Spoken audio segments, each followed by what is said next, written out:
আইনজীবী আমার যুবক দুনিয়া থেকে চলে গেল। আম্মা জানের অন্তরে যেন কেমন একটা ধাক্কা মারল। মোবাইলটা হাতে নিয়ে বাবারে টেলিফোন করে, কেউ রিসিভ করে না। দীর্ঘ সময় পর কে যেন মোবাইলটা রিসিভ করে বলে, কে তুমি? বলে আমি এই মোবাইলওয়ালার মা। কয় মোবাইলওয়ালার বাবারে দাও। মোবাইলওয়ালার বাবারে দিছে, কয় তাড়াতাড়ি কই আসো? অমুক জায়গায় আমার ঘর। কয় তাড়াতাড়ি আসো, লাশটা নিয়ে যাও। ওই চট্টগ্রামে আমার যুবক আইনজীবী আমার যুবক দুনিয়া থেকে চলে গেল। ইসকনের ইতিহাস আপনারা ফেসবুক চালান, দেখেন, মিডিয়া গরম, মুসলমান গরম, দেশ গরম। এই জন্যই তো আমি এতদিন বলছি, আমার কথা প্রথম বললে একটু কলিজায় গিয়া আঘাত লাগে, কিন্তু শেষে দেখা যায় ঠিকই। এতদিন বলছিলাম নাকে তেল লাগাইয়া ঘুমাইছো। কয় হ। কে? কয় দেশ স্বাধীন, দেশ স্বাধীন স্বাধীন কইয়া ঘুমাইছো। যদি না ঘুমাইয়া এখনো সোচ্চার থাকতি, মুসলমানের উপরে চোখ তুইলা কথা বলার সাহস কোন নাস্তিক পাইত না। স্বাধীন কইয়া কয়া ঘুমাইতো সুরে যুবক। অথচ ঢাকার শহরে আবার মা বোনেরা সাংবাদিক সম্মেলন করে করে চিল্লায় কয় আমগো দেহ ব্যবসার অধিকার আবার ফেরত চাই। সমকামিতার অধিকার নিয়ে দৌড়ায়, ট্রান্সজেন্ডারের আওয়াজ নিয়ে দৌড়ায়। আমি এজন্য বলেছিলাম, এই আওয়ামী লীগ গেছে গেছে কইয়া লাফাইস না। শিক্ষা নে, শিক্ষা নে, জুলুমের পরিণাম ফল কিন্তু তোমার বেলায় এমন হবে। জুলুম করলে তোমার পরিণাম ফলটাও এমন হবে। মুসলমান উলামায়ে কেরাম ছাত্র জনতার বৈষম্য বিরোধী আন্দোলনে জীবনকে বাজি রেখে ময়দানে নেমেছেন। সফলতার চাঁদ উঠছে উলামায়ে কেরামের অবদানের কারণে। এজন্য বলি আল্লাহর কসম, জীবনে যত বন্ধু পেয়েছো কেউ তোদের আপন বন্ধু না রে যুবক বাবা। এই জীবনে তোর কলিজার আপন বন্ধু একমাত্র উলামায়ে কেরাম। নাকে তেল লাগাইয়া ঘুমাইস না রে যুবক। উলামায়ে কেরাম যে এত আন্দোলন করলো, হাজারো লাখো মাদ্রাসার ছাত্র ময়দানে নেমে গেল, কেউ কিন্তু বলে না আমগো ক্ষমতায় উঠাও এই জন্য আন্দোলন করেছি, বলে নেই। উলামায়ে কেরামের কথা হলো আমরা জাতির বন্ধু, জাতির উপরে জুলুম হবে সহ্য করা হবে না। উপদেষ্টা, প্রধান উপদেষ্টা যেই থাক না কেন, আমগো আফসোস নাই, তবে উলামায়ে কেরাম একটা রেড সিগন্যাল লাগায় দিছে, জুলুম করলে কোনো বান্দার ছাড় দেয়া হবে না।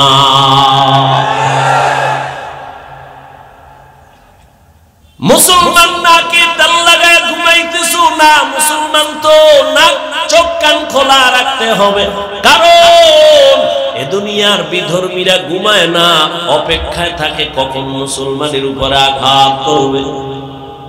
অতএব মুসলমান আরামে নিশ্চিন্তে ঘুমাবি তো সেই দিন। বাংলাদেশের প্রত্যেকটা পাড়া মহল্লায় উলামায়ে কেরাম বুক ফুলাইয়া চলবে, কোরআনের বয়ান করবেন যেদিন, কোন বেনামাজি সুৎখোরের অনুমতি নেওয়া লাগবে না। আল্লাযী খালাকাল মাউতা ওয়াল হায়াতা লিয়াবলুয়াকুম আইয়ুকুম আহসানু আমালা ওয়া হুয়াল আজিজুল গফুর।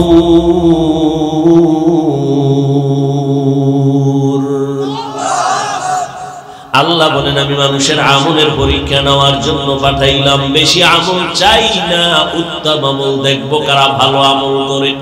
আকসানু আমালা বলেননি, আল্লাহ বললেন আহসানু আমালা।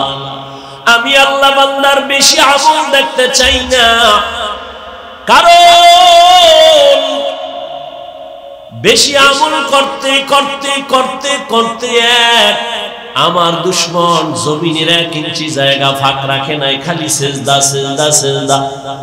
প্রথম আসমানে আমল, দ্বিতীয় আসমানে আমল, চতুর্থ আসমানে, তৃতীয়, পঞ্চম, সপ্তম সব জায়গায় আমল। এত বেশি পরিমাণ আমল করার পর আমি আল্লাহ তারে উপাধি দিলাম, তুমি একজন বুজুর্গ, তুমি একজন খাজেম, তুমি একজন আরেফ, তুমি ওলিয়ে কামেল। এত উপাধি দেওয়ার পর আমলের ঢের নিয়ে আসলো আমার আদালতে আইসা।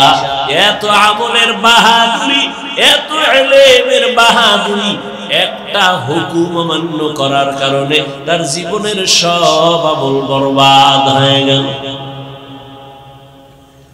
আমি বলছিলাম উসজুদুলি আদম, আদমের সিজদা কর, সবাই সিজদা করলো, ইন্না ইবলিস, ইবলিস সিজদা করে নাই, গায়ের জোরে না, আমি আল্লাহকে যুক্তি দিয়া ব্যর্থ করতে চাইলো।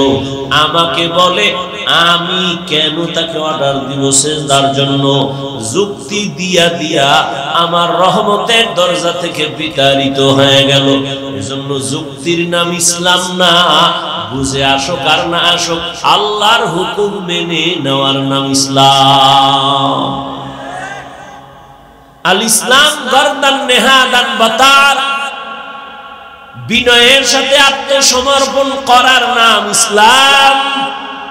যে ব্যক্তি বিনয়ের সাথে আত্মসমর্পণ করে তার নাম এক বচনে মুসলিম, বহু বচনে মুসলমান। এজন্য আল্লাহ বলেন আমি বেশি আমল চাই না, অল্প আমল চাই। নবীও বলেন অল্প আমল নাজাতের দরজা খুলে যাবে, তবে সে আমলটা হতে হবে ইখলাসের সাথে আল্লাহর জন্য। আমি বয়ান করি আল্লাহর সন্তুষ্টির জন্য, বয়ান শুনি আল্লাহর সন্তুষ্টির জন্য। আমল মানে কাজ, কাজের বাংলা আমলের বাংলা কাজ, আবার এই কাজের আরবি আছে ফিআলুল মানিও কাজ। এই কাজ আবার দুই ধরনের কাজ, একটা ভালো কাজ, একটা খারাপ কাজ। ভালো কাজের বলে নেক আমল, খারাপ কাজের বলে বদ আমল।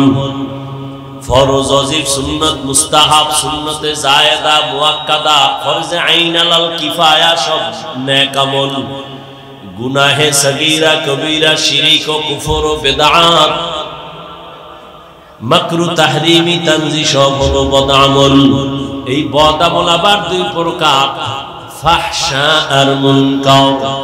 ইন্নাস সালাতা তানহা আনিল ফাহশাই ওয়াল মুনকার ওয়া লাযিকরুল্লাহি আকবার। ফাহশা মানে বদ আমল, মুনকার মানে বদ আমল, দোনোটাই বদ আমল, তবে ব্যবধান হলো ফাহশা এমন বদ আমল যেগুলো বুঝার জন্য বিবেক যথেষ্ট, দলিলের প্রয়োজন হয় না। আর মুনকার এমন বদ আমল যেগুলো বিবেক দিয়া সমাধান হয় না, দলিলের প্রয়োজন হয় অতি জরুরি। যেমন দুই একটা উদাহরণ। এক নম্বরে আপনাদের থেকে জবাব চাই, মিথ্যা কথা বলা নেক আমল না বদ আমল? এটা বুঝার জন্য দলিল লাগবে। হ্যাঁ, দুনিয়ার সবাই মিথ্যাকে অপছন্দ করে, কেউ মিথ্যা চায় না। দুনিয়ার কোন মুমিন মিথ্যা বলবে বেঈমান মেনে নিতে পারে না, বেঈমান বলে মুমিন মানে না, মা বলবে সন্তান মিথ্যা মানে না। যদিও মোবাইলের দ্বারা আমাদের মিথ্যা প্রতিদিন বেড়েই চলছে, মোবাইলের মাধ্যমে মোবাইলে এত মিথ্যা কথা বলা হয় যেগুলোর কোনো গণনার শেষ করা যাবে না। মিথ্যা একটা বদ আমল, বুঝার জন্য কোনো দলিলের প্রয়োজন নাই, যদিও দলিল রেডি আছে। আল্লাহ বলেন ওয়াইলুন ইয়াউমাইযিল লিল মুকাজ্জিবিন, ওয়াইলুন ইয়াউমাইযিল লিল মুকাজ্জিবিন, ওয়াইলুন ইয়াউমাইযিল লিল মুকাজ্জিবিন। মিথ্যাবাদীর জন্য জাহান্নাম, মিথ্যাবাদীর জন্য জাহান্নাম, মিথ্যাবাদীর জন্য জাহান্নাম। এরে নবীর আশিকের যুবক,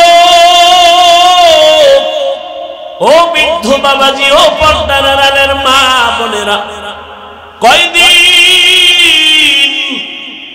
এই দুনিয়ার হায়াত, ঘুমানোর জীবনে তো সময় কম পাও নাই, ঘোরার সময় কম পাও নাই, আড্ডা দেওয়ার সময় কম পাও নাই, কিন্তু তোমার জীবনের হিসাবটা কি একটা মিনিট বসে মিলাইছো নি?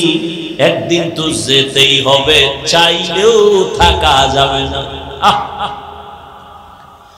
দুনিয়ার চেয়ারে থাকতে মানুষ দেয় না,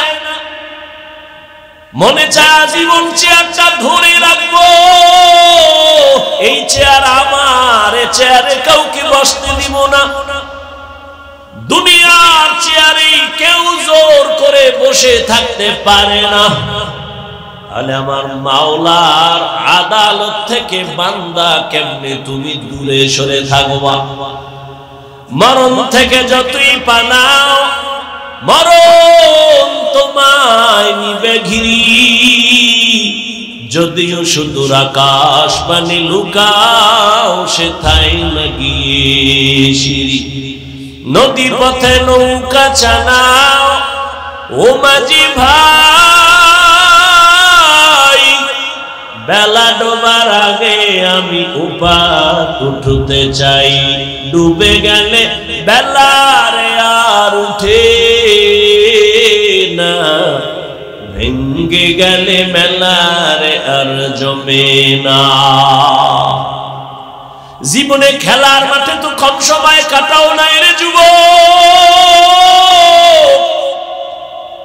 বন্ধু বান্ধবীদের আড্ডায় তো কম সময় কম কাটাও নাই। জীবনে দুনিয়া দুনিয়া দুনিয়া দুনিয়া করে কত সময় নষ্ট করেছো, কত রাত ঘুমাও নাই। জীবনের হিসাবটা মিলাইছো নি যে ঘুমের ঘরেও তো আজরাইল আসতে পারে? হিসাবটা মিলাইছো নি? সকালবেলা সন্তান মাকে বলে, আম্মু আমি 1 ঘন্টার জন্য আমি 30 সাল বাজারে যাই আমার এক বন্ধুর সাথে মোলাকাতের জন্য। 1 ঘন্টা হয়ে গেল, 2 ঘন্টা, 3 ঘন্টা যখন হলো, আম্মা জানের অন্তরে যেন কেমন একটা ধাক্কা মারলো। মোবাইলটা হাতে নিয়ে বাবারে টেলিফোন করে, কেউ রিসিভ করে না। দীর্ঘ সময় পর কে যেন মোবাইলটা রিসিভ করে বলে, কে তুমি? বলে আমি এই মোবাইলওয়ালার মা। কয় মোবাইলওয়ালার বাবারে দাও। মোবাইলওয়ালার বাবারে দিছে, কয় তাড়াতাড়ি কই আসো? অমুক জায়গায় আমার ঘর। কয় তাড়াতাড়ি আসো, লাশটা নিয়ে যাও। এমন একটা দিন নাই যুবকের লাশের খবর নাই রে যুবক।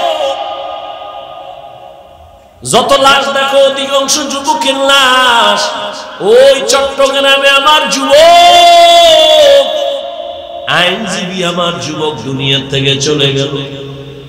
ইসকনের ইতিহাস আপনারা ফেসবুক চালান, দেখেন, মিডিয়া গরম, মুসলমান গরম, দেশ গরম। এই জন্যই তো আমি এতদিন বলছি, আমার কথা প্রথম বললে একটু কলিজায় গিয়া আঘাত লাগে, কিন্তু শেষে দেখা যায় ঠিকই। এতদিন বলছিলাম নাকে তেল লাগাইয়া ঘুমাইছো। কয় হ। কে? কয় দেশ স্বাধীন,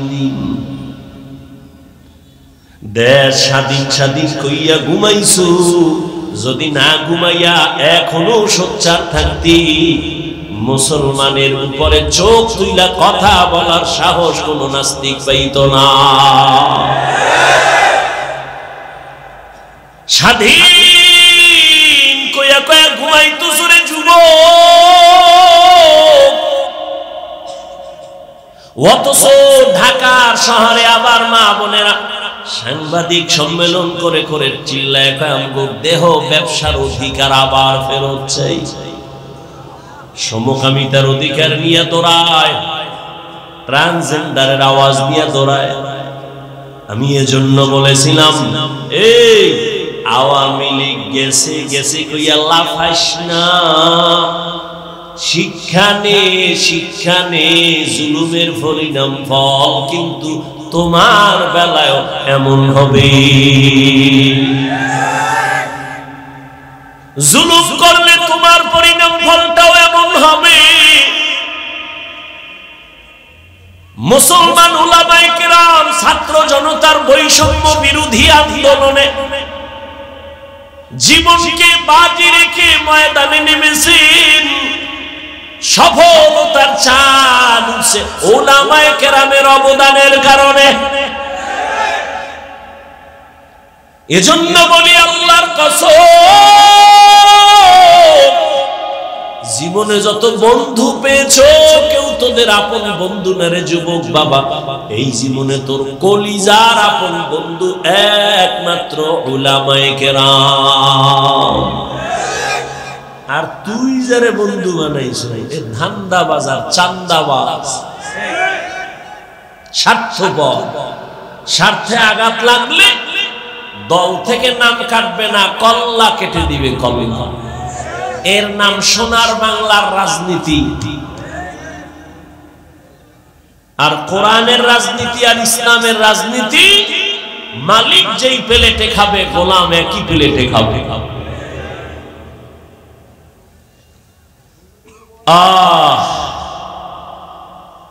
নাকে তেল লাগাইয়া ঘুমাইস না রে যুবক। ওলামায়ে কেরাম যে এত আন্দোলন করলো, হাজারো লাখো মাদ্রাসার ছাত্র ময়দানে নেমে গেল, কেউ কিন্তু বলে না আমগো ক্ষমতায় উঠাও এই জন্য আন্দোলন করেছি, বলে নেই। ওলামায়ে কেরামের কথা হলো আমরা জাতির বন্ধু, জাতির উপরে জুলুম হবে সহ্য করা হবে না। উপদেষ্টা, প্রধান উপদেষ্টা যেই থাক না কেন, আমগো আফসোস নাই, তবে উলামায়ে কেরাম একটা রেড সিগন্যাল লাগায় দিছে, জুলুম করলে কোনো বান্দার ছাড় দেয়া হবে না।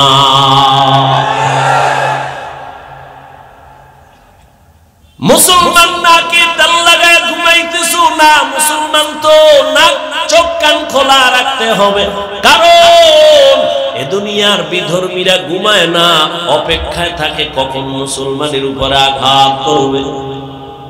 অতএব মুসলমান আরামে নিশ্চিন্তে ঘুমাবি তো সেই দিন বাংলাদেশের প্রত্যেকটা পাড়া মহল্লায় উলামায়ে কেরাম বুক ফুলাইয়া চলবে, কোরআনের বয়ান করবেন যেদিন, কোন বেনামাজি সুৎখোরের অনুমতি নেওয়া লাগবে না। মুসলমান তো নাকে তেল লাগায় স্বাধীনভাবে ঘুমাবে সেদিন, যেদিন এদেশের প্রত্যেকটা মাদ্রাসা মসজিদের কমিটির মধ্যে বেনামাজি থাকবে না, সুৎখোর থাকবে না। শিয়ালে রাতে মুরগি দিয়ে কয় 3 দিন আমানত, শিয়াল পণ্ডিত কয় 1 দিনও না। জিন্দা কেন মরাও দেব না। শিয়ালের হাতে মুরগি রাখলে যা হবে, ধর্মের চাবি সুৎখোর বেনামাজির হাতে রাখলে তাই হবে। রাখছে কারা? এই শিয়ালের হাতে মুরগি রাখছে কারা? এখন আর আওয়াজ নেই। হ্যাঁ, তোমরাই রাখছি। চিল্লাইছো আমরা ইসলাম চাই, ভোটের আগের রাত্রে টাকা খাইয়া কেবলা ঘুরায়া বলছো হুজুরেদের ভোট দিয়া কি হবে, কিছুই হবে না। অথচ এই জমিনে যা কিছু দেখো সফলতার পেছনে হুজুরদের ছাড়া কোনো কিছুই হয় না। আল্লাহ হেদায়েত দান করেন। আল্লাহ পাক রব্বুল আলামিন বলেন, যারা আমার সাথে মোলাকাত করতে চাও হে যুবক, দুনিয়া দেখতে দেখতে হায়াতের অর্ধেক শেষ। 30 বছর হায়াত শেষ, যদি 50 বছর বাঁচো আর মাত্র 20 বছর আছে। যদি তোর হায়াতটা 60 বছর থাকে, অর্ধেক শেষ আর অর্ধেক আছে। আমি বলি অর্ধেক বাইচা থাইকা লাভ কি? অর্ধেক জীবনে আরো যদি বাঁচতে চাও, যে পার্স গুলো দরকার ওই পার্স তো সব নষ্ট করছো মোবাইল দেখা দেখা। মোবাইলের দিকে তাকাইয়া থাকার কারণে কানের পার্স নষ্ট, চোখের পাওয়ার নষ্ট, হাতের পাওয়ার নষ্ট, কিডনি নষ্ট, হার্ট দুর্বল, মাথা ব্যথা বেড়ে গেছে। এই মোবাইল দিয়া চরিত্রটাও নষ্ট করলি, শরীরটাও নষ্ট করলি, চেহারাটাও নষ্ট করলি, লেখাপড়াও নষ্ট করলি। বাকি জীবন বিছানায় শুয়া কাটাবি পঙ্গুর মতো। হাত থাকবে পাওয়ার থাকবে না, চোখ থাকবে পাওয়ার থাকবে না। এক সময় কাঁদবি, চোখের পানি মুছার কাউকে আর খুঁজে পাবি না। ফামান কানা ইয়ারজু লিকা রাব্বিহি ফালইআমাল আমালান সালিহা। নেক আমল করো, বদ আমল ছাড়ো। বদ আমল দুই প্রকার, ফাহশা আর মুনকার। ফাহশা এমন বদ আমল যেগুলো বুঝার জন্য দলিল লাগে না, যেমন মিথ্যা কথার কথা বলতেছিলাম। বলেন আমাকে গালি দেওয়া এটা নেক আমল না বদ আমল? এই কথা কন না কেন? বদ আমল। বুঝার জন্য দলিল লাগবে, দলিলের কোনো প্রয়োজন নাই, কিন্তু দলিল আছে। আবার একটা বদ আমল আছে মুনকার, যেটা বুঝার জন্য দলিল ছাড়া সমাধান হবে না। যেমন আমি বলি উদাহরণ তেমন আপনারা খেয়াল করবেন। সিজদা করা এটা ভালো আমল না খারাপ আমল? আল্লাহ ছাড়া অন্যকে ইবাদতের সিজদা দেওয়া হারাম। ইবাদতের সিজদা আল্লাহ ছাড়া কাউকে দেওয়া যাবে না। তোমার দলিল শেষ নি কহা? কইবার আমার দলিল নাও। কি আমি যে পীরের সিজদা দেই এটা ইবাদতের সিজদা না, এটা সম্মানের সিজদা না। আমি আবার প্রশ্ন করলাম, এই নাউজুবিল্লাহ পরে কোন আগে শুনেন। আমি আবার প্রশ্ন করলাম, ভাই তুমি যে বললে এটা সম্মানের সিজদা দাও, তোমার দলিল কি? দলিল নেই, চেঁচামেচি করিস না। এক নাম্বার দলিল কোরআনের আয়াত, কঠিন দলিল। কি? আল্লাহ নিজে অর্ডার করলেন আদমের সিজদা দাও। আল্লাহর সামনে আদমের ফেরেশতারা সিজদা দিছে সম্মানের। আরো দলিল নিবিনি কইতে, আর একটা দলিল নাও তাও কোরআন থেকে। ইন্নী রাআইতু আহাদা আশারা কাওকাবান ওয়াশ-শামসা ওয়াল কামার রাআইতুহুম লি সাজিদিন। টাটকা দলিল। ইউসুফ নবীর গিয়া তার মা বাবা ভাইয়েরা মিশরের জমিনে যাইয়া, ইউসুফ নবী অর্থমন্ত্রী হয়ে বসে আছেন মিশরে। মা বাবা ভাই কেনান থেকে যাইয়া ইউসুফ নবীর সিজদা করেছিল সম্মানের সিজদা। টাটকা দুইটা দলিল দিছে কোরআন থেকে। আমি বোল্ড হয়ে গেছি, আমার আর এলেমের জোর নাই এইটারে কাউন্টার দিতে। এখানে এখন লাগবে আলাদা পাওয়ার। কি পাওয়ার? সচরাচর আমরা বলি এটাকে রুহানি পাওয়ার। কোরআনে এই পাওয়ারকে বলা হয়েছে ফুরকান, হাদিসে এই পাওয়ারটাকেই বলা হয়েছে ফেরাসাতের পাওয়ার। ইয়া আইয়ুহাল্লাযীনা আমানু ইন তাত্তাকুল্লাহ ইয়াজআল লাকুম ফুরকানা। তাকওয়ার উপরে যারা চলবেন আল্লাহ তাদেরকে ফুরকান নামের একটা আলাদা পাওয়ার দান করবেন। কেমন ওই পাওয়ার?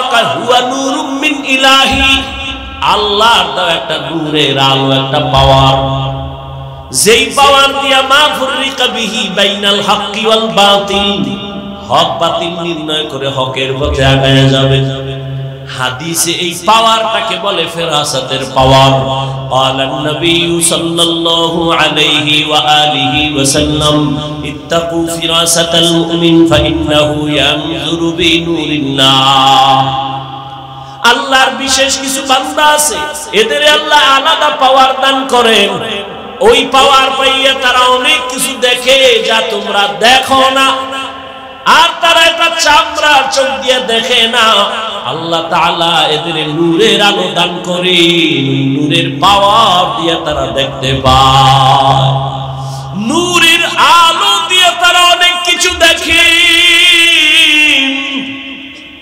এই পাওয়ার আল্লাহ বিশেষ বান্দাকে দেন, সবাই পাওয়ার পায় না। খুতবা দিতেছেন, জুমার খুতবা, হঠাৎ করে আওয়াজ, ইয়া সারিয়াতাল জাবাল, ইয়া সারিয়াতাল জাবাল, ইয়া সারিয়াতাল জাবাল।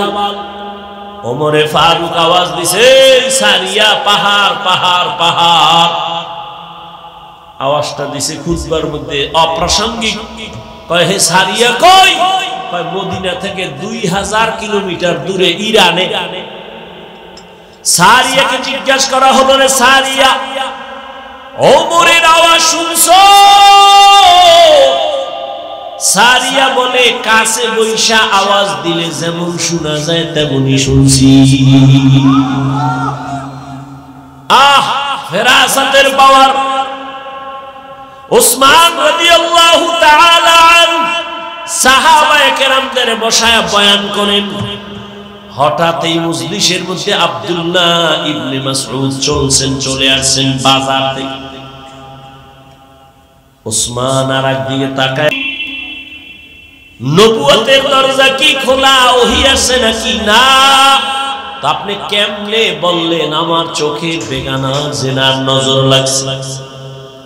উসমান বলে, ওহী দরজা নাই, নবুয়তের দরজা বন্ধ, তবে ফেরাসাতের দরজা তো খোলা। ফেরাসাত বান্দা স্বাভাবিকভাবে যা দেখে না, এই পাওয়ারওয়ালারা অনেক কিছু দেখেন। এ শক্তি আল্লাহর দেওয়া। কাদেরকে আল্লাহ দিবেন? কোন গাঞ্জাখোর বেনামাজিকে দিবেন না। যারা তাকওয়ার উপরে মজবুত, আল্লাহ তাদেরকে দিবেন। हर के दारन खौफ हक दर दिल मदन जन्नतुल मअवा देहद उरा मकाम। नेक আমল করি ওরে যুবক, তবে সাবধান, শিরকের গন্ধ যেন আমলের মধ্যে না থাকে। শিরকের গন্ধ বড় মারাত্মক। এবার বুঝেন শিরিক কি জিনিস? আল্লাহ কয়জন? জোরে বলেন। ওই যে আল্লাহ এক, কোন দিক থেকে এক? আওয়াজ নেই। কোন দিক থেকে আল্লাহ এক বলেন? সহজ কথা, যেদিকেই তুমি বলো সেদিকেই আল্লাহ। রিজিক দেওয়ার বেলায় আল্লাহ, সম্মান দেওয়ার বেলায় আল্লাহ এক। রুহানি পাওয়ার দিয়া ওই বেদাতি ভণ্ডকে জিজ্ঞাসা করা লাগবে, তুই যে দুইটা দলিল দিলি কোরআন থেকে, আদমের সেজদা দিছে সম্মানের, ইউসুফ নবীর মা বাবা ভাইয়েরা সেজদা দিল সম্মানের, দুই দলিলের গোড়ায় ইউসুফ নবী আর আদম নবী। বল এবার তোরে দলিল ছাড়া বুঝাইতে হইবে, আকলি দলিল বল, তুই ইউসুফ নবীর উম্মত নাকি আদম নবীর উম্মত? এবার বেদাতি কি কইব? কোন নবীর উম্মত? মুহাম্মদের উম্মত। যখনই কইব ঠাস করে একটা থাপ্পড় দিয়ে এবার বলবে যে কানে দাও, তুই নবী মুহাম্মদের উম্মত, দলিল দাও ইউসুফ নবী দিয়া। বিষয় কি? মুহাম্মদের ইতিহাস জানো? মুহাম্মদের এত দাম, এত দাম যে নবী আল্লাহর পেয়ারা, এত বেশি পেয়ারা। মুসা আল্লাহর বন্ধু, ঈসা আল্লাহর বন্ধু, ইব্রাহিম আল্লাহর বন্ধু, ইসমাইল আল্লাহর বন্ধু, নবী মুহাম্মদ আল্লাহ বানাইছেন বন্ধু। তবে ব্যবধান, সব নবী রাসূল আমার আল্লাহ তাআলার আশিক। আর আল্লাহ বলেন আমি নিজে মুহাম্মদের আশিক। ইমামুল আউয়ালিন আল আখিরিন বাহরে সাদকা রাহমাতাল লিল আলামিন সাইয়্যিদুল কাউনাইন খাতমুল মুরসালিন আখিরামত বুদে ফখরুল আউয়ালিন। এর নবীর আশিক ওই বেদাতিকে বলো, মুহাম্মাদের জীবনী জানুনি? যেই নবীর জীবনে একমাত্র আইন আল্লাহ ছাড়া কাউকে সিজদা দেওয়া যাবে না। সম্মানের দাও আর ইবাদতের দাও আল্লাহকেই দিতে হবে, আর কাউকে দেওয়া যাবে না। এইবার তোর কাছে একটা প্রশ্ন, নবীজির 63 বছর হায়াতে নবীরে ভালোবাসা কোন মানুষ গিয়ে সিজদা দিছিনি? নবীরে আসেনি কোনো দলিল নাই। নবীর ইন্তেকালের পরে আজ 1500 বছর হয়ে গেল, নবীজির মাজারে গিয়া কেউ সিজদা দিছেনি? আচ্ছা আমাকে বলেন তো, নবীজির দরবার মদিনার দরবার থেকে, দুনিয়াতে তো বহু দরবার আছে, মদিনার থেকে দামি কোন দরবার? নাই। দুনিয়াতে মাজার আছে না? বলেন তো আমার রসুলের মাজার থেকে দামি কোনটা? ঈসা নবীর মাজার, মুসা নবীর মাজার, আজমিরের মাজার, নিজামুদ্দিন আউলিয়ার মাজার, সবাই একমত পৃথিবীর শ্রেষ্ঠ দরবার মদিনার দরবার, শ্রেষ্ঠ মাজার নবীজির মাজার। বলতো ওই মাজারে কি পরিমাণ মোমবাতি জ্বলে, নারী পুরুষ বেপরদা হয়ে কি পরিমাণ জিকির চলে, ওই মাজারে সেজদা চলে। সোজা কথা, বাঁকা টাকা নাই। নবীজির শ্রেষ্ঠ দরবার মদিনা, পৃথিবীর শ্রেষ্ঠ মাজার রহমতুল লিল আলামিনের মাজারে, এই দরবারে আর মাজারে যা চলে না, পৃথিবীর কোন মাজারে আর দরবারে তা চলতে দেওয়া হবে না। সোজা কথা, কোনো পেশ নাই। আর যদি মনে করো হ্যাঁ মাজারে সেজদা দিলে আল্লাহ খুশি হয়, তাহলে প্রথম সেজদা মদিনার নবীর মাজারে দাও। মোমবাতি জ্বালাইলে যদি আল্লাহ খুশি হয়, বড় একটা মোম অর্ডার দিয়া বিমানে নিয়ে মদিনার নবীর মাজারে জ্বালাও। কোনদিন হবে না রে বাবা, এই চালাকি ছেড়ে দাও, সরল মনে চলো, আল্লাহর কাছে অনেক দামি হইবা। আল্লাহ পাক রব্বুল আলামিন বলেন, ও দুনিয়ার মানুষ যারা আমার সাথে মোলাকাতের ইচ্ছা করো, আমি রবের সাথে মোলাকাত করতে চাও, তোমাদের কর্মসূচি একটা, নেক আমল করো। দ্বিতীয় কর্মসূচি শিরিক করবা না। আল্লাহর মতো আরো আল্লাহ আছে মনে করার নাম শিরিক। আল্লাহর ক্ষমতার মতো কারো ক্ষমতা আছে মনে করার নাম শিরিক। যারা মনে করবে তাদের নাম মুশরিক। আল্লাহর কিছু স্পেশাল গুণ আছে, এই গুণটা আরো কারো মধ্যে আছে মনে করার নাম শিরিক। যারা মনে করে তাদের নাম মুশরিক। মুশরিকদের জন্য জান্নাত হারাম।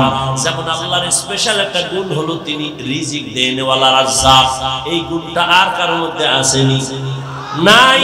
যদি কেউ মনে করে আমাকে চাকরি রিজিক দেয়, আমারে সরকার দেয়, গ্রামীণ ব্যাংক আমাকে রিজিক দেয়, দুনিয়ার কেউ রিজিক দেয়, মনে করার নাম শিরিক। সন্তান দেওয়ার মালিক কে? আল্লাহ। আরো কেউ সন্তান দেওয়ার ক্ষমতা রাখে মনে করার নাম শিরিক। যারা শিরিক করবে তাদের নাম মুশরিক। মুশরিকদের জন্য জান্নাত হারাম। ইন্নাল্লাহা লা ইয়াগফিরু আন ইউশরাকা বিহি ওয়া ইয়াগফিরু মা দুনা যালিকা লিমান ইয়াশা ওয়া মান ইউশরিক বিল্লাহ ফাকাদ ইফতারা ইসমান আযীমা ওয়া মান ইউশরিক বিল্লাহ ফাকাদ দাল্লা দালালান বাঈদা ওয়া মান ইউশরিক বিল্লাহ ফাকাদ হারামাল্লাহু আলাইহিল জান্নাহ। আল্লাহর সাথে শিরিক করবা না, নেক আমল করো ইখলাস নিয়া। ও আমার কলিজার যুবক, এমন বয়ান, এত বয়ান, তাবলীগের তাবলীগওয়ালাদের বয়ান, পীর মাশায়েখের বয়ান, বয়ান তো তুমিও জানো। মিথ্যা বলা হারাম, গালি দেওয়া হারাম, গীবত করা হারাম, নাচ দেখা হারাম, গান শোনা হারাম, চুরি করা হারাম, ডাকাতি করা হারাম, জুলুম করা হারাম, মানুষকে জবাই করা হারাম। সব জানো, মানো না কেন রে বাবা? নামাজ পড়া ফরজ, মা বাবার খেদমত করো জীবনে, হজ ফরজ হলে হজ করো ফরজ, ধনী যাকাত দাও বছরে একবার ফরজ। সব জানার পরে বয়ানও চলতেছে, আমল নেই কেন রে বাবা? ও যুবক, আমি আজকে তোমাকে পায় ধইরা ধইরা বুঝাইতেছি নামাজ পড়ো, নবীর কথা অনুযায়ী চলো, এরপরেও তুমি বুঝো না। অথচ তুমিও মুসলমান, আমিও মুসলমান, তোমার আমার আল্লাহ এক, নবী এক, কোরআন এক, কাবা এক, ধর্ম এক, কালেমা এক, এরপরেও কেন বাবা তুমি লাইনে আসো না? তোমার আমার আল্লাহ কি দুই না এক? তোমার আমার নবী, কাবা, ধর্ম, কালেমা, দুনিয়াতে আসছি সবাই এক। শুধু বৈলরের মানুষগুলো মনে হয় যেন আসার সময় লঙ্গি পরে আসছিল। বিদায় বেলা কাফনের সংখ্যাও হবে 3টা, তাও এক। আমি বক্তার কারণে একটা সম্মানে কাফন বাড়াইয়াও দিবে না। তুমি রিকশা ড্রাইভার মইরা গেল, একটা কাফন কেউ কমাইয়াও দিবে না। তোমারও 3 কাফন, আমারও 3টা কাফন। মা বোনদের জন্য 5টা কাফন, কালার হবে আলাদা। কালার সবার এক। কাফনের উপরে লেখা থাকবে বড় হুজুরের লাশ, এমপি সাহেবের লাশ, না কারো উপরে লেখা থাকবে না। আজকে আমি বক্তা যত ভাব দেখাই, তুমি টাকার ক্ষমতার ভাব দেখাও না কেন, সাদা কাফনে যেদিন ঢুকবা সব বাহাদুরি বন্ধ হয়ে যাবে।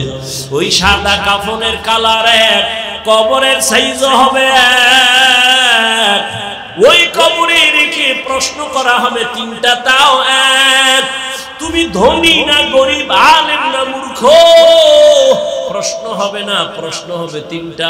রবের পরিচয় দাও, ধর্মের পরিচয় দাও, রাহমাতুল লিল আলামিনের পরিচয় দাও।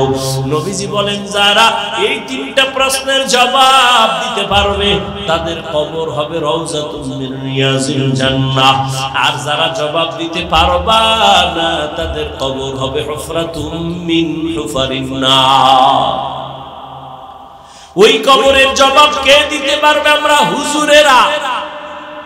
কি গ্যারান্টি আছে? ওরে আমাদের হুজুরদের যদি গ্যারান্টি থাকতো তাহলে আল্লাহর নবীর হাতে হাত লাগাইয়া 10 জন সাহাবা জান্নাতের টিকিট পাইছে। ইতিহাস বইরা দেখেন, তারাও জীবনভর কান্না কান্না কান্না, আল্লাহর আদালতে কেমনে দাঁড়াবে। রহমতের নবী বলেন, আমি তো আয়েশার হুজরায় ঘুমাইতেছি এশার নামাজের পর, আমি ঘুমাইলাম আর চোখ বন্ধ, আমার অন্তর ঘুমায় না। আমার মাথার কিনারাই তো মসজিদে নববী, হঠাৎ রাতের গভীরে শুনি কান্নার আওয়াজ। রাতের এই গভীরে কে কান্না করে? আমার ঘুম ভেঙে গেল। ঘুম থেকে উঠলাম, নজর দিয়ে তাকায় দেখি সাধারণ কোনো বান্দা কাঁদে না, আমার সাহাবী, জান্নাতের 1 নাম্বার সাহাবী আবু বকর নামাজে দাঁড়ায় কান্না করতেছে। আমি রহমতের নবী উঠছি, আমার আবু বকর এই গভীর রাতে কেন কাঁদেন? আমি উইঠা পেছনে চলে গেলাম, চুপ করে দাঁড়াইলাম। আবু বকর হাউ মাউ করে কাঁদতেছেন। নামাজ শেষ, আমি জিজ্ঞাসা করলাম, ও আবু বকর, আমার নামাজে দাঁড়ায় কেন কান্না করলেন? আবু বকর চোখের পানি ছেড়ে বলেন, নবী, আল্লাহর আদালতে কেমনে দাঁড়াইয়া হিসাব দিব সেই ভয় কান্না করেছিলেন নবী। রহমতের নবী বলেন, আবু বকর, জান্নাতি 10 জন সাহাবাদের মধ্যে আপনার তো 1 নাম্বার সার্টিফিকেট আছে, এত টেনশন কেন? আবু বকর কান্না করে বলেন, ইয়া রাসূলুল্লাহ, আপনিই তো বয়ান করে বলছেন কিয়ামতের ময়দান হবে বড় কঠিন, জমিনটা হবে কিয়ামতের মাঠ, আরাফার ময়দান হবে আল্লাহর আদালত, স্টেজ হবে আল্লাহর আদালত। ও নবী, আপনিই তো বয়ান করেছেন আর কান্না করেছেন, কিয়ামতের দিন সমস্ত মানুষগুলো উলঙ্গ দাঁড়াবে, নারী আর পুরুষ সব উলঙ্গ দাঁড়াবে, সূর্যটা নিচে নেমে আসবে, আর আল্লাহ অর্ডার করবেন, সূর্য যত তাপ আছে নিচে কইরা ছেড়ে দাও। সূর্যের গরমে মাটির জমিনটা পুড়িয়া তামা হয়ে যাবে। অন্যদিকে জাহান্নামের আওয়াজ, জাহান্নাম চিল্লাইবে আর আল্লাহর আদালতের দিকে আগাবে আর বলবে, আল্লাহ, বেনামাজি কই, গুনাহগার গুলো আমার পেটে দাও। নবীজি আপনি বলেছেন আল্লাহ সেদিন রাগান্বিত আওয়াজ দিবেন, লিমানিল মুলকুল ইয়াউম লিল্লাহিল ওয়াহিদিল কাহ্হার। আমার আল্লাহ এত রাগ নিয়ে আওয়াজটা দিবেন যে আওয়াজে হাসরের ময়দানটা থরথর করে কেঁপে উঠবে। নবীদের কোনো গুনাহ নাই, তারাও কান্না শুরু করবেন আর বলবেন, আল্লাহ, আমার কি উপায় হবে? উম্মতেরা পাগলের মতো দৌড়াদৌড়ি করবে, কেউ সুপারিশ করবে না। নবী বলেন, ও নবী বয়ান করেছেন, জাহান্নাম এমন ভাবে চিৎকার দিবে, কেউ জাহান্নামকে ধরে রাখতে পারবে না। আল্লাহ পাক রব্বুল আলামিন জাহান্নামকে বলবে অপেক্ষা কর, বিচারটা শেষ করিয়া গুনাহগারগুলো তোর পেটে ঢুকায় দেই, অপেক্ষা কর। জাহান্নাম একটু দাঁড়াবে না। জাহান্নামের আওয়াজে আবার আমার নবী আল্লাহর সামনে সিজদায় পড়ে কান্না করবেন। মায়ার নবী বলবেন, আল্লাহ জাহান্নামকে ফিরাও, আমার একটা উম্মত যেন জাহান্নাম ধরতে না পারে। যদি আমার উম্মত জাহান্নামে যায় আমি জান্নাতে যাব না। আল্লাহ তখন বলবে ফেরেশতাকে, ও ফেরেশতারা ৭০,০০০ শিকল লাগায় জাহান্নামের বেঁধে ধরে রাখো, সামনে যেন অগ্রসর হতে না পারে। ৭০,০০০ শিকল লাগাইয়া জাহান্নামকে ধরবে, ধরে রাখতে পারবে না। আবার এক একটা শিকলের গোড়ায় ৭০,০০০ ফেরেশতা ধইরা রাখতে যখন পারে না, ওদিকে নবীও কান্না করেন উম্মতের মায়ায় পড়িয়া। ও বেনামাজি নবীর আশিক উম্মতের দল, কেমন একজন নবী পাইলা, ওই নবীর চিনলা না। আবু বকরের মতো বান্দা যদি জাহান্নামের ভয়ে কান্না করতে পারেন, তাহলে আমার তোমার তো কান্না করে করে মরিয়া যাওয়া উচিত। অথচ কপাল বড় খারাপ, গুনাহ করতে করতে করতে করতে জীবনটা নাপাক, অথচ চোখে পানি নাই। অন্যে কান্না করে তাও পছন্দ করি না, কপাল বুঝি বড় খারাপ হয়ে গেল। আবু বকর বলেন, ইয়া রাসূলুল্লাহ, আপনি তো জাহান্নামের বয়ান আর হাসরের ভয়ানক বয়ান করেছেন। আল্লাহ পাক নবীর কান্না দেখে বলবে, নবী কাঁদবেন না, আপনি মাথা উঁচু করে একটু সামান্য পানি দিয়া বলবে ফেরেশতা জাহান্নামের গায়ে ছিটায়া দাও। জাহান্নামের গায়ে যখন দিবে, পানিটা দেওয়া মাত্র জাহান্নাম দ্রুত পেছনে দৌড়াবে। যেই জাহান্নামকে ৭০,০০০ শিকল দিয়েও ধরে রাখতে পারে নাই, সামান্য একটু পানি দেওয়া মাত্র জাহান্নাম পেছনে যাচ্ছে। ফেরেশতারা বলবেন, ও আল্লাহ, যেই জাহান্নামকে ধইরা রাখতে পারি না, শিকল লাগায় একটু পানি দিলা দৌড়ায় যায় পিছনে, এমন বরকতের এটা কি পানি? জমজমের পানি দিছো নাকি কাউসারের পানি, না আবে হায়াতের পানি, না দুনিয়ার কোন সমুদ্রের পানি? আল্লাহ বলবেন, না ফেরেশতা, এটা জমজমের পানিও না, আবে হায়াতের পানিও না, কাউসারের পানিও না। এই যে পানি হলো আমার মায়ার নবীর গুনাহগার উম্মতের চোখের পানি। আমার মায়ার নবীর গুনাহগার উম্মতেরা দুনিয়াতে গুনার কথা স্মরণ করে করে কান্না করছি, ওই পানি আমি জমা রাখছি কুদরতের দ্বারা। আমি ওয়াদা করেছি নবীর মাধ্যমে যারা চোখের পানি ছাড়িয়া আল্লাহর কাছে ক্ষমা চাইবে, আমি আল্লাহ ওই পানির দ্বারা জাহান্নাম হারাম কইরা দিব, আর জাহান্নামের ঢুকাবো না। আমি ওই বান্দাকে জাহান্নাম থেকে জান্নাতে ঢুকায়া দিব। ও এলাকার যুবক বাবারা, ও বৃদ্ধ বাবাজি, ও পর্দার আড়ালের মা বোনেরা, আমি এতক্ষণ চিল্লাইয়া তোমাদের বয়ান শুনাইছি, একবারও কিন্তু বলি নাই আমি পাস করলি মাথায় দিছি তোমরাও দাও না হয় ধ্বংস। আমি কওমি মাদ্রাসায় লেখাপড়া করেছি, একবারও বলি নাই স্কুল কলেজ বাদ দিয়া কওমি মাদ্রাসায় যাও না হয় ধ্বংস হয়ে যাওয়া। আমি এতক্ষণ বয়ান করলাম তাবলীগের লাইনের সন্তান, পীরের মুরিদ, একবারও তোমাদের বলি নাই যুবক পীরের কাছে যাও, তাবলীগে যাও না হয় জাহান্নামী হয়ে যাইবা। আমি তোমাদের কি বুঝাইতে চাই, বিদায় বেলা একটু খেয়াল করে শোনো রে বাবা। আমি তোমাকে বড় হুজুর হইতে বলি না, তসবিহ লাগাও পাগড়ি লাগাও বলবো না, বরং আমি তোমারে দোয়া কইরা যাই। এই ময়দানে হাজারো আল্লাহর গোলাম আছে যাদের দোয়া আমিন ফেরত যাবে না, আমি বলি তাদের আমিন কবুল হবে, দোয়ার নিয়তে বলি। ও বাবা, তুমি স্কুলে পড়ো, আমি দোয়া করি আলহামদুলিল্লাহ। তুমি কলেজে পড়ো, তুমি ভার্সিটিতে পড়ো, চাকরি করো, ব্যবসা করো, তুমি একজন ডাক্তার হও, ইঞ্জিনিয়ার হও, প্রফেসর হও, কোনো বাধা নাই। তবে আমার জীবনের একটা দাবি, তোমার কাছে বেয়াদব হইও না। তোমার ব্যবহারে কোনোদিন মা বাবা যেন কষ্ট না পায়, তোমার ব্যবহারে যেন আলেম কষ্ট না পায়, তোমার ব্যবহারে কোনো শিক্ষক যেন কষ্ট না পায়। স্কুলে পড়ো, কলেজে পড়ো, চাকরি করো, ব্যবসা করো, বাধা নাই। ও যুবক, তোমার মতো কত যুবক তাকায়া দেখো স্কুলে কলেজে ভার্সিটিতে পড়িয়াও নামাজ ছাড়ে না, আছে না নাই বলো? তুমি তোমার বিবেকটাকে জিজ্ঞাসা করো, তুমি কেন পারবা না? তোমার মতো যুবক রাস্তায় গাড়ি চালায়, নামাজ ছাড়ে না, তুমি কেন পারবা না? নিজের মনটাকে বুঝাও। কুত্তা শুয়ারের আল্লাহ আকল দেয় না ভালো মন্দ যাচাই করার। আল্লাহ মানুষ হিসেবে তোমাকে আল্লাহ জ্ঞান দান করেছেন, তুমি কেন নামাজ পড়তে পারো না রে বাবা?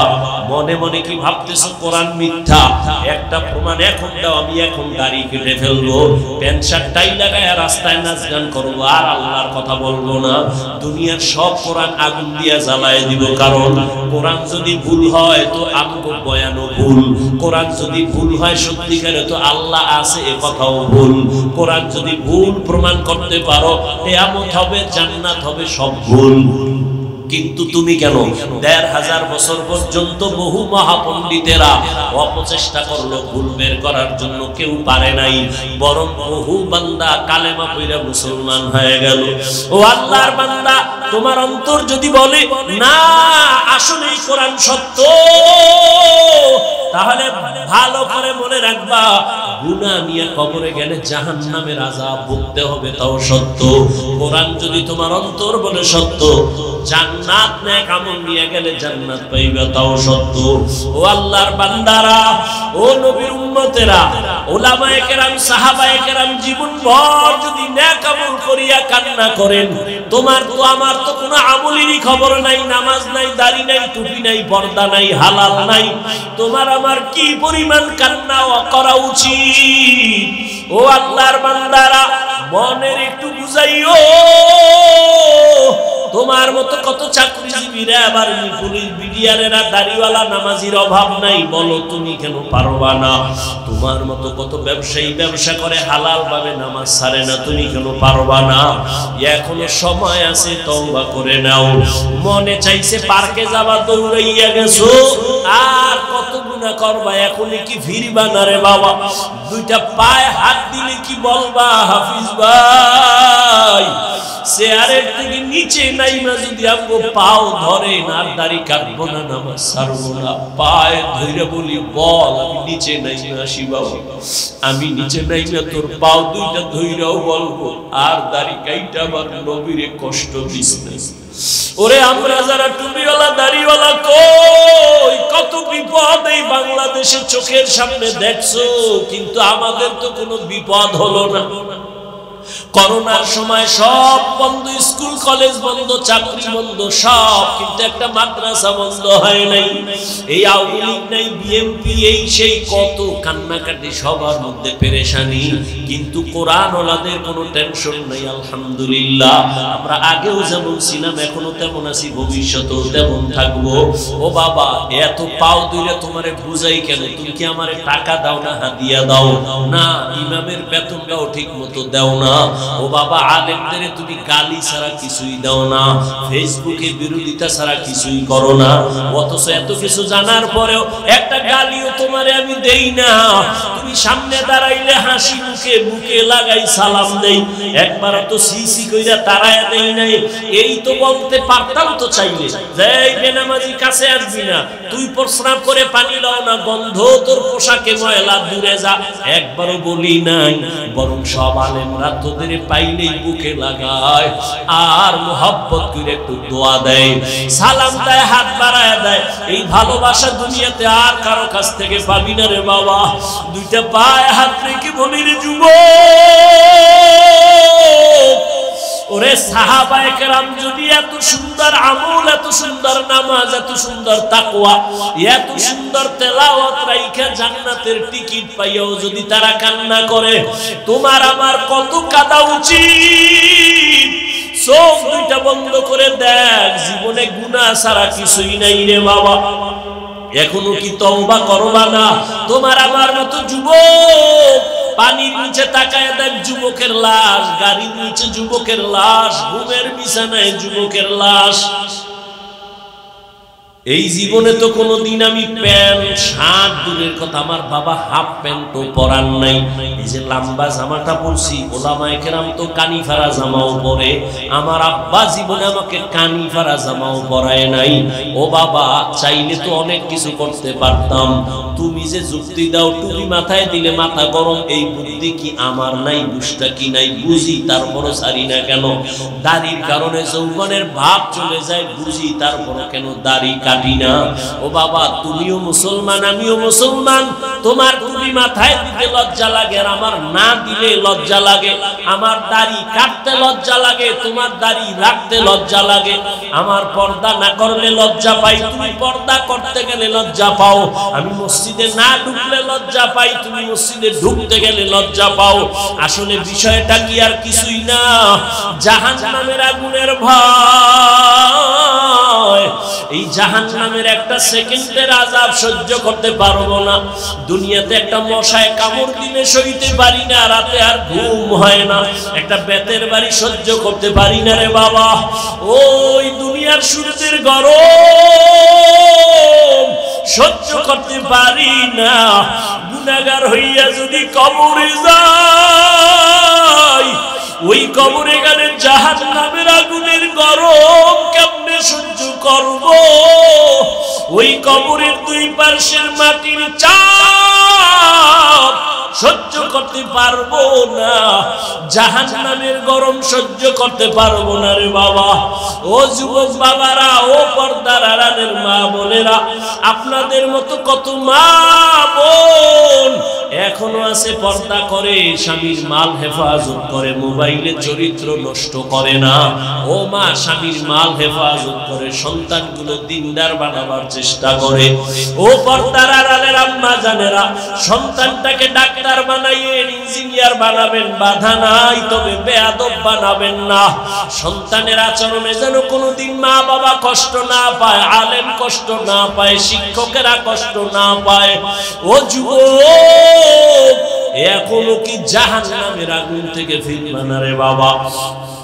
আল্লাহর নবীর সামনে আবু বকর দাঁড়ায় কান্না করেন, ইয়া রাসূলুল্লাহ, কিয়ামতের ময়দানে কি উপায় হবে আমার?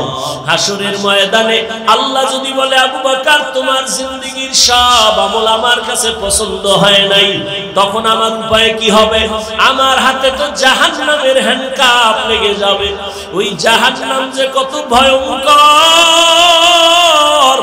কিয়ামতের ময়দানে আমার আল্লাহ গুনাহগারদের ব্যাপারে বলবে, ওয়ামতাজুল ইয়াউমা আইয়ুহাল মুজরিমুন, ও গুনাহগারেরা, তোরা নেককারদের থেকে আলাদা হয়ে যা। ফেরেশতারা যারা নেক আমলওয়ালাদের ডাইনে দাঁড় করাও আর গুনাহগারদের আলাদা কইরা দাও। আমি ডান হাতে আমলনামা দিব যারা নেক আমলওয়ালা, যাদের ডান হাতে নেক আমল দিবে আল্লাহর বান্দারা বিনা হিসাবে জান্নাতে যাবে। আর যারা গুনাহ নিয়ে দাঁড়াবে, আল্লাহ বলবে ওদের বাম হাতে আমলনামা দিব, তবে আমি সোজা হাতে দিব না। আল্লাহ তখন এতটা রাগ হইয়া একটা আওয়াজ দিবেন, এ ফেরেশতা, এই বেঈমান নাফরমান, আমার দেওয়া পানি, আমার দেওয়া সূর্যের আলো, আমার দেওয়া চাঁদের আলো, আমার দেওয়া জমিনের ফসল গাছের ফল খাইলো, আমার হুকুম মতো চলে নাই, এরে সোজা হাতে আমলনামা দেওয়া হবে না। আল্লাহ বলবেন, ফেরেশতা, এই নাফরমানের বুকের মাঝে ছিদ্র কর।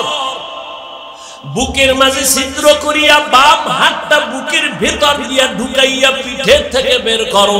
সাথে সাথে ফেরেশতারা ওই নাফরমান গুনাহগারের বুকের মাঝে ছিদ্র করিয়া বাম হাতটা পাকা কইরা ঢুকাইয়া পিঠের থেকে হাতটা বের করিয়া ফেলবে। আমার আল্লাহ তখন পেছনের হাতে আমলনামা দিয়া বলবেন, ইকরা কিতাবাকা কাফা বিনাফসিকাল ইয়াউমা আলাইকা হাসিবা। এই নাফরমান, দেখ তোর আমলনামায় জীবনে কোথায় কয়টা গুনাহ করেছো, হিসাবটা নিজেই মিলায় নে। ফেরেশতারা বলবে, আল্লাহ, পেছনে আমলনামা, চেহারাটা সামনে, পড়বে কেমনে দেখে না। আল্লাহ আবার রাগান্বিত হয়ে বলবে, ও ফেরেশতা, এই নাফরমানের ঘাড় ধইরা মোচড় দাও। ঘাট হাতটা ধইরা মোচড় দিয়া পেছন দিকে ফিরাও। ওরে জাহান্নামের ভয় যদি অন্তরে থাকে, আমার নবী বলেন জাহান্নামের বয়ান যখন শুনো আওয়াজ পাইলে দুই ফোঁটা চোখের পানি ছাড়িয়া কান্না করিও। ও বাবারা, তোমার আমার চোখে পানি নেই কেন? একমাত্র কারণ গুনার কারণে দিলটা পাথর হয়ে গেছে, এই কারণে চোখে পানি আসে না। অথচ জাহান্নামের আযাবের ভয়, আল্লাহর কোরআন বলে পাথর কান্না করে জাহান্নামের আযাবের ভয়। ওই পাথরের থেকেও কি তোমার কলবটা শক্ত?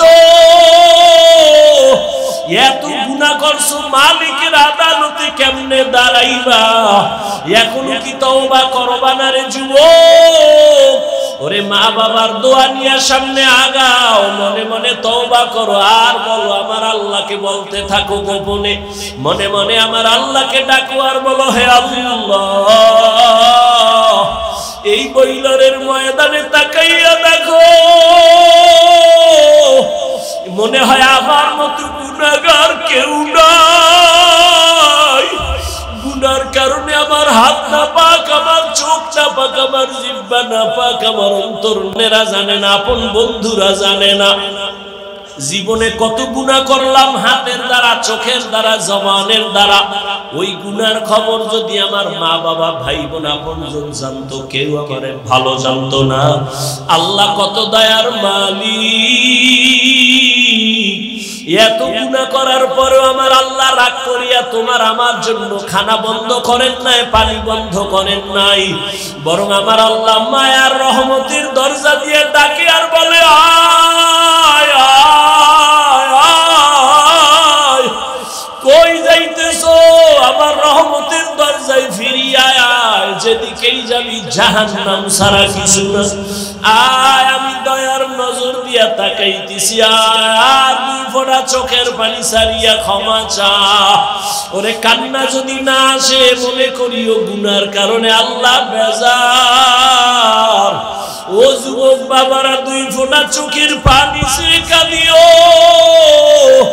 আর মনের বুঝাইও, তোমার আমার মতো যুবক যদি স্কুল কলেজে পড়িয়া চাকরি করে, ব্যবসা করে, শ্রমিকের কাজ করে, ড্রাইভারি করে, নামাজ পড়ে, তুমি আমি পারবো না কেন? এখনো যদি তওবার নিয়ত থাকে, আর গুনাহ করিও না রে বাবা। পায়ে হাত রেখে বলি, মা বাবার বরদোয়া নিও না, ওলামায়ে কেরামের দোয়া নিয়া, মুরব্বিদের শিক্ষকের দোয়া নিয়া পাঁচ বেলার নামাজ পড়ো, লেখাপড়া করো, মোবাইলে গুনাহ ছাড়ো।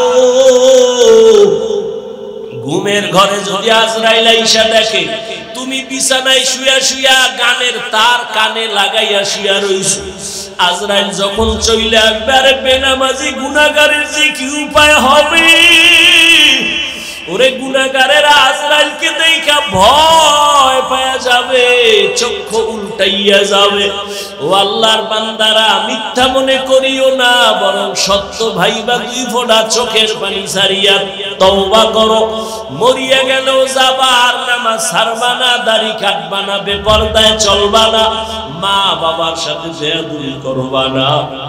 তওবা করার মতো যদি অন্তর কারো তৈরি হয়, মুনাফিকি না থাকে, খাঁটি তওবার নিয়ত যাদের আছে, দুটো হাত আল্লাহকে দেখাইয়া দাও। আয় আল্লাহ, হাতগুলো কবুল করে নেন, তওবা কবুল করে নেন, তওবার উপরে মজবুত হইয়া চলার তৌফিক দান করেন, আমিন। আলহামদুলিল্লাহি রাব্বিল আলামিন, ওয়াস সালাতু ওয়াস সালামু আলা সাইয়্যিদিল আম্বিয়া ওয়াল মুরসালিন ওয়া আলা আলিহি ওয়া আসহাবিহি আজমাইন। জবানটা খুইলা আমার মালিকের ডাকো, ইয়া আরহামার রাহিমিন, ইয়া আরহামার রাহিমিন, ইয়া আরহামার রাহিমিন। রব্বিরহামহুমা কামা রব্বায়ানি সগীরা। اللهم إنك عفو كريم تحب العفو فاعف عنا. اللهم إنا نسألك رضاك والجنة ونعوذ بك من سخطك والنار. ও দয়ার মালিক, কুদরতের নজর দিয়া তাকাইয়া দেখেন এই ময়দানে আপনার গোলামরা গভীর রাতে কেন হাজির হয়েছে রে আল্লাহ। টাকা চায় না, বাড়ি চায় না, গুনাহ কইরা ফলাইছি। ওলামায়ে কেরাম, মুরব্বি, হাজী সাহেব, আমার কলিজার যুবক, আমার